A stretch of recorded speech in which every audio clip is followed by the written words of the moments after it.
I call the Honourable David Cunn.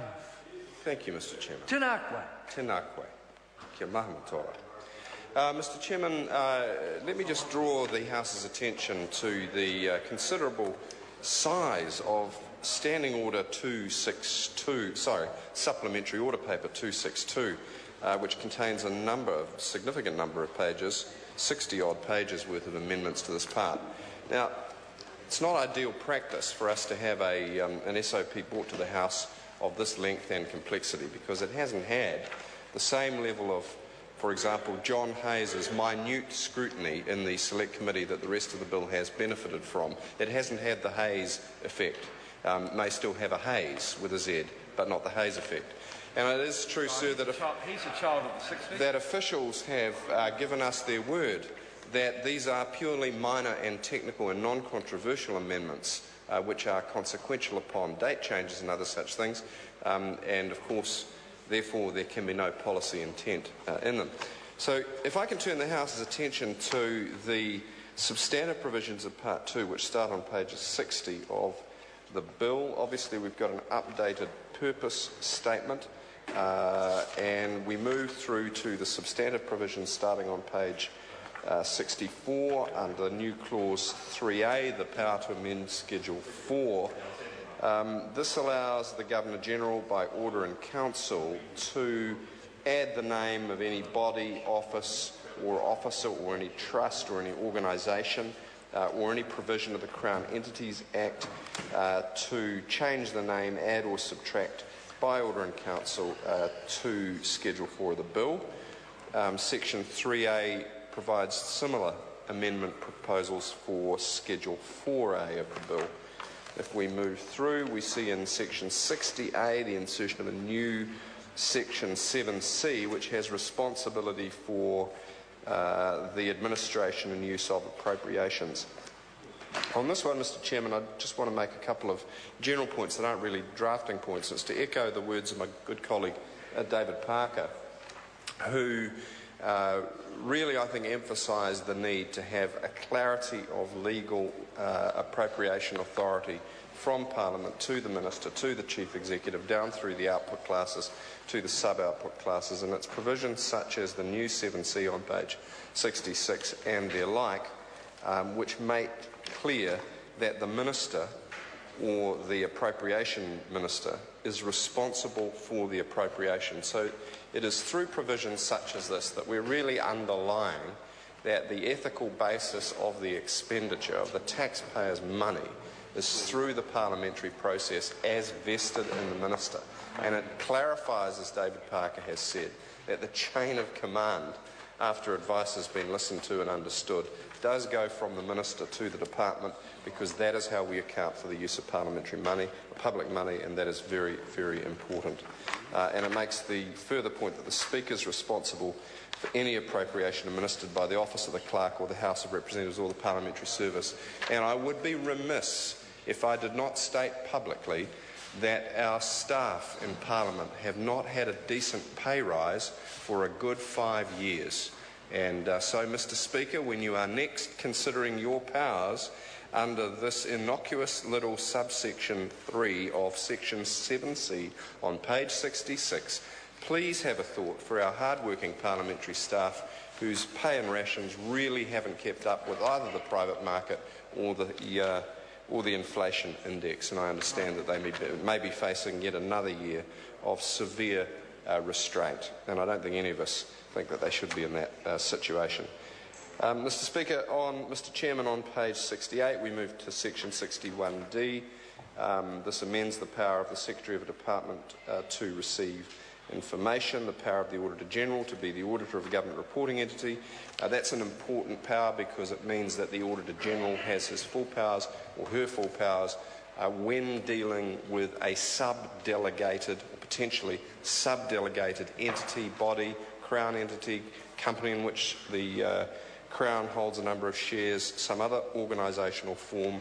And what this bill is really saying is that that concrete chain of accountability and command can apply, must apply, across a range of organisational forms in which the Crown, or for which the Crown is responsible.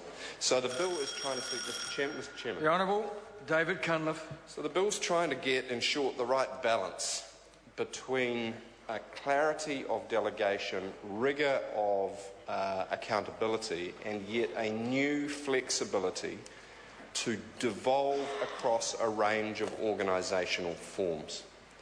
Mr. Speaker, in these post-global financial crisis days of fiscal constraint and fiscal prudence writ large, all of us, but actually particularly Social Democrats, know that we are going to have to do more, if not with less, to do more with not much more in terms of taxpayers' funds.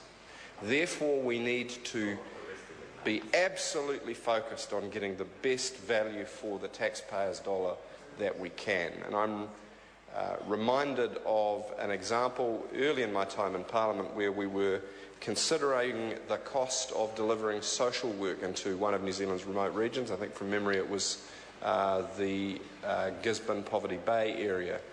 And the salary cost for the social workers in those days, quite a while ago, was in the 30,000s a year, but the total cost per social worker was around 120,000, the other 90 being departmental overheads.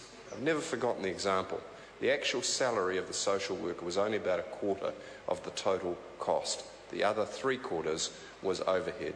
And Mr. Speaker, that impressed upon me then that even Social Democrats have to have an awareness of the best and most cost-effective way of delivering services to our people, and sometimes that might be through an agency that's semi at arm's length from the Crown, an NGO, a Crown entity, something that might be lean and adaptable to those communities. And it's interesting now to come full circle and to see a piece of legislation that, with a lot of good cross-party cooperation, is trying to achieve a good balance between having the flexibility to deliver those services in a variety of ways as are most appropriate without compromising on the rigour of the accountability back to the taxpayer or the chain of command back to the minister. And that is a sweet spot, if we can achieve it, that will allow modern social democracy to be cost-effective and active and flexible and in tune with our communities, and we're reasonably excited, sir, about that possibility. The bill goes on in section 34 to underline the responsibilities of chief executives for financial management, for reporting, both of departmental and non-departmental matters. In 66A on page 71 it dives down. This is quite specific prescriptive language, sir, because Parliament is wanting to leave the departments in no doubt whatsoever as to the nature of their responsibilities and the clarity of their delegations. I think it's well written in that regard. 66A, departments must prepare annual reports, some detail about what must be in them. Same for departmental agencies. Obligations to publish, to put the information in the public domain, whether it be in hard copy or on the website. Time limits, not later than 15 days after presented to Parliament. Again, a lot of prescription, a lot of rigour here, sir, to make sure that the public is as well informed. You know, earlier this evening, with a number of colleagues, went to a presentation by Transparency International.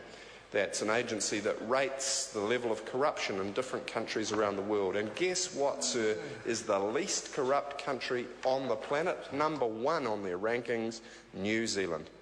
And we can be really proud of the fact that we score incredibly well for the integrity of our public sector.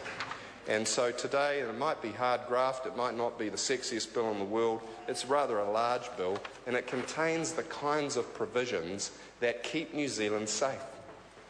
Keep New Zealand safe from either graft or just inefficiency and ineffectiveness because the rules aren't clear about how we account for public money.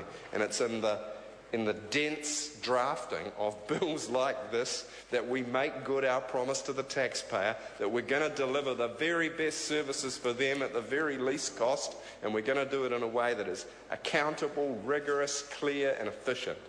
And it's this kind of work that underlies the fact that we are the least corrupt, the most transparent country, government on the planet, and every New Zealander should be proud of that.